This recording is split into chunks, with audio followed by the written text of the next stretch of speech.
Miss Margie. That was Gary's absolute favorite song in this whole world.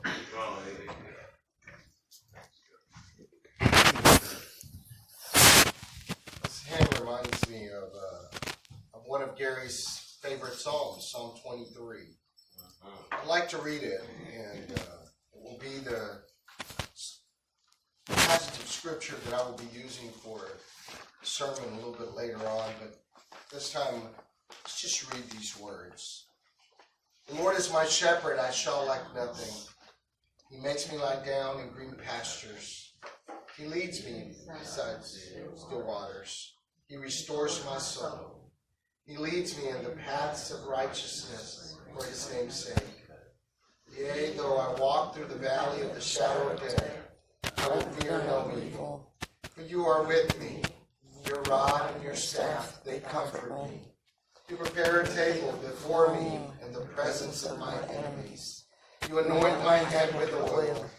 My cup runs over. Surely goodness and mercy shall follow me all the days of my life, and I will dwell in the house of the Lord forever.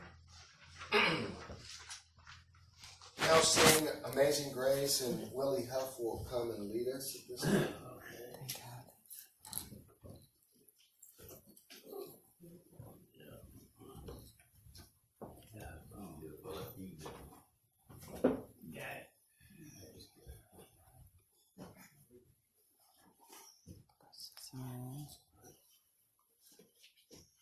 Good afternoon. Good afternoon. I shall prepare to sing this song for you all. Okay.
That's today Greer, South Carolina, on February 25th, 1933. Gary was the oldest son of the late Pearl Davis Potts and V.D. Potts Jr. He was predeceased by one son, Gary Christopher Davis. He was survived by sister Gail Bailey, brother James Potts, and Joyce. He survived also by three daughters, Rebecca L. Font and Chris, Karen K. Tart and Bethany I. Harris, and John, 16 grandchildren, 8 great-grandchildren. Gary was a veteran of the Korean War. He served as a seaman first class in the United States Navy. He was a member of the Lawrence Cornerstone Church of the Nazarene, and he is now with the Lord. This time, Pastor Patricia has allowed some time for us to maybe share some eulogies, some thoughts and remembrances of Gary. I'll take the privilege. Oh, there's somebody ready, and I'll let you go in just a second if he wants to share something. I remember the first time I met Gary. Sister Patricia was very, very nervous.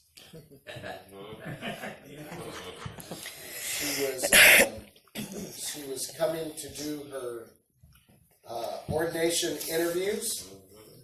We had had a couple of conversations on the phone, I believe, prior to that, but I had not met Gary yet. And these interviews for ordination are a little bit different than the ones prior to when they come alone and just interview actually with a cohort, with a group of other ministers. That's changing in the future, but it's a lot more relaxed atmosphere. It's a lot more enjoyable atmosphere. But this one was one where it was just them, and these processes sometimes can be a little bit intimidating. There's a group of over 20 people in a room, and all of these pastors with plenty of experience can ask questions and just ask anything to the couple. Mainly, it was for those that are being interviewed for the ordination. But I remember just going and greeting Gary, and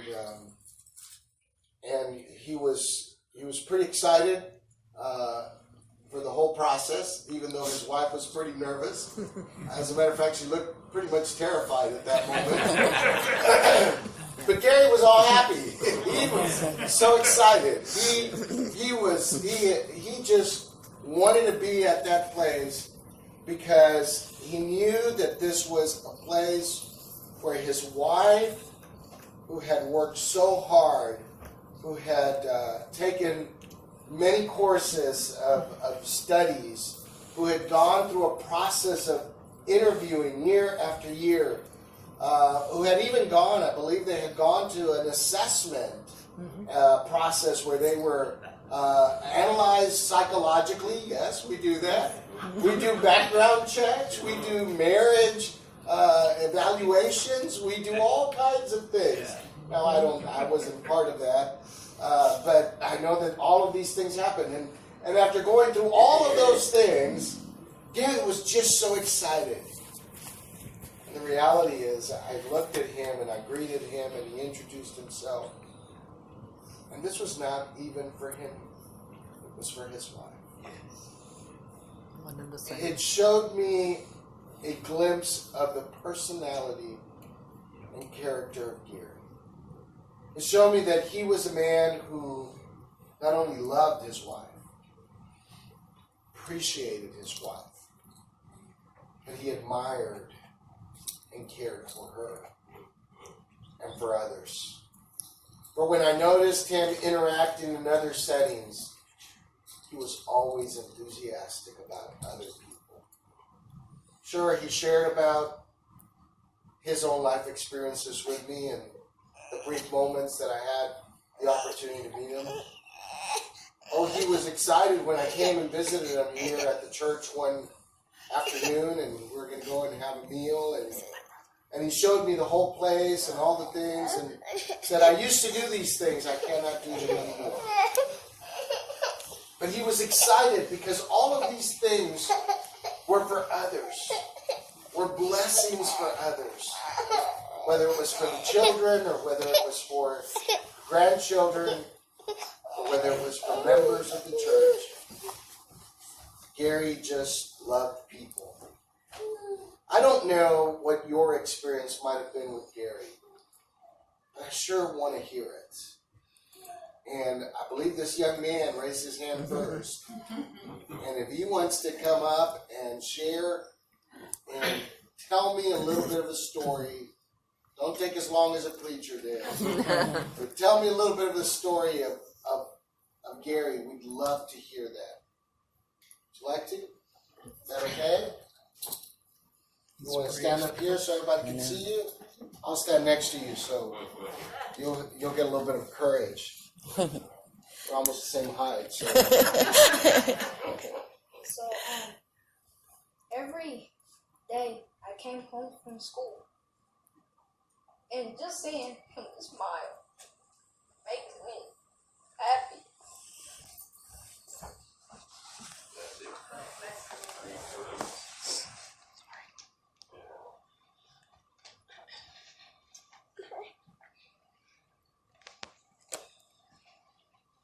Grandpa dearly loved all of his grandchildren, all 16, but they were blessed enough that they lived with him for the last 2 years, so they got to be real close to Grandpa.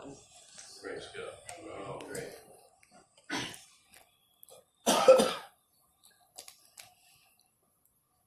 And he does not want us, he did not die for us to sit here and cry. He died for a reason, by God. He wants us to stay strong. yes. Like he did in the Korean War. If he would have been weak, he would have been dead by now. And he stayed strong, so he survived. Yeah. Praise God. Amen. Thank you. Thank you, Jordan.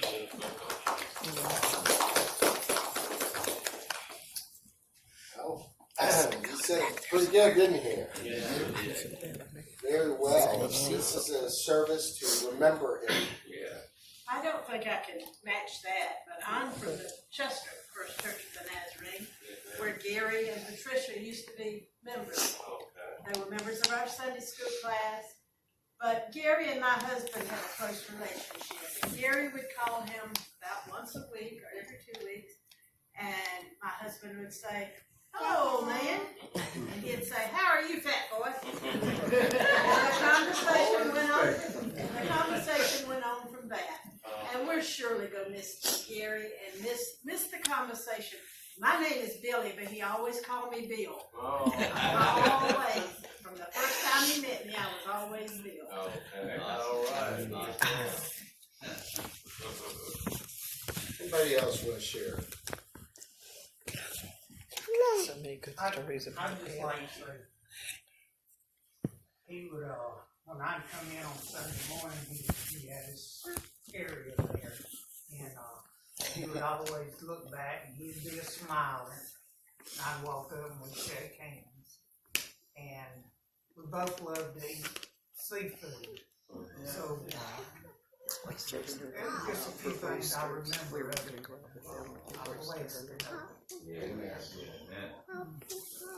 Well, I'm from Chester First Church of the Nazarene, and Gary and Patricia, like Billy Carroll said, they were a member of our Sunday school class and a member of our church for a long time. And he was my buddy. Gary loved everybody, and everybody loved Gary. And I know that we always said he had 9 lives. I don't know how many stints he had put in. 17. I know that there was times he didn't feel like being in church or doing, but he was always faithful. That's her. She wants me to And do it.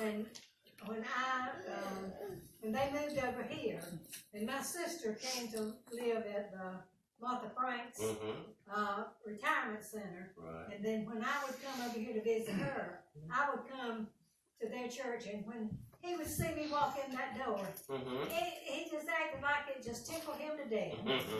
And I just loved him to death, and he loved me. And I remember I got to see them renew their vows at our church in Chester, and it was a beautiful ceremony.